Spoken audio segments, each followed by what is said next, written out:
चुनाव से पहले रविंद्र भाटी की चुनौती। रविंद्र भाटी ने बीजेपी को दे डाली कड़ी चुनौती। चुनावों में बीजेपी को नुकसान पहुंचाने के लिए तैयार है भाटी। बाड़मेर जैसलमेर से बीजेपी ने कैलाश चौधरी को बनाया है उम्मीदवार।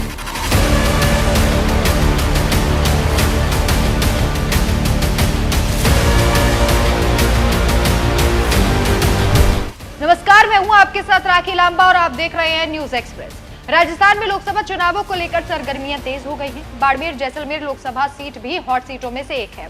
इस सीट से बीजेपी ने केंद्रीय मंत्री कैलाश चौधरी को चुनावी मैदान में उतारा और वो भी जीत के भरोसे। इसके साथ ही कैलाश चौधरी के रास्ते में सबसे बड़ा रोड़ा अभी माना जाए तो शिव विधानसभा सीट से विधायक रविंद्र सिंह भाटी को माना जाएगा। क्यों कह रहे हैं ऐसा, हम वो भी आपको बताते हैं, क्योंकि ये वही रविंद्र भाटी है जिसने विधानसभा चुनावों में शिव से बीजेपी प्रत्याशी को पानी पिला दिया था और शानदार जीत हासिल की। अब कयास लगाए जा रहे हैं कि रविंद्र सिंह भाटी लोकसभा का चुनाव लड़ सकते हैं, जिसका सबसे ज्यादा नुकसान सीधे सीधे बीजेपी को होगा। भाटी के लोकसभा चुनाव लड़ने की खबरों ने बीजेपी की टेंशन को बढ़ा दिया। इस टेंशन को बढ़ाने के लिए भाटी ने एक यात्रा का आगाज भी किया।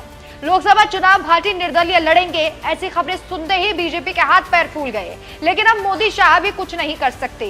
बीजेपी से सुलह करने की रविंद्र भाटी ने बेहद कोशिशें की थी, लेकिन बीजेपी ने ही अपने पैर पीछे खींच लिए थे, जिसके बाद अब रविंद्र सिंह भाटी मुखर हो गए और सारा खेल समझ चुके हैं। बाड़मेर जैसलमेर लोकसभा क्षेत्र में भाटी काफी लोकप्रिय हैं, उनका काफी दबदबा है। युवाओं से लेकर महिलाएं तक में उनके लिए काफी क्रेज है। ऐसे में कयास लगाए जा रहे हैं कि भाटी का चुनाव लड़ना बीजेपी को सबसे ज्यादा बुरे तरीके से डैमेज करेगा। दूसरी तरफ भाटी भी ये संदेश दे रहे हैं कि वो लोकसभा का चुनाव लड़ेंगे। हाल ही में भाटी का एक बयान सोशल मीडिया पर चर्चा का विषय बन गया, क्योंकि इस बयान के दौरान ही उन्होंने लोकसभा चुनाव लड़ने का फैसला लेने का संकेत दिया है। क्या कुछ कहा है उन्होंने, आपको वो भी विस्तार से बताते हैं। भाटी ने कहा, पहले मैं सिर्फ दुधोड़ा परिवार का सदस्य था, लेकिन अब जनता मेरा परिवार है। जो जनता का आदेश होगा वही करूंगा। इस बार जो कुछ भी होगा अच्छा होगा, ऐतिहासिक होगा और बहुत कुछ चीजें नई आएंगी, भचीड़ बुला देंगे।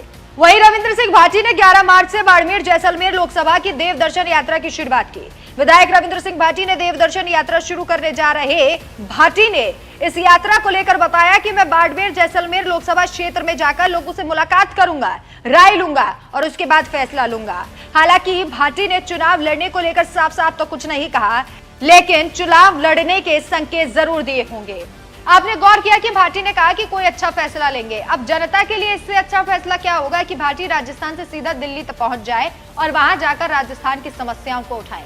खैर, बीजेपी को सबक सिखाना भी जरूरी है, क्योंकि विधानसभा चुनाव के वक्त भाटी की आस को बीजेपी ने ही तोड़ा था।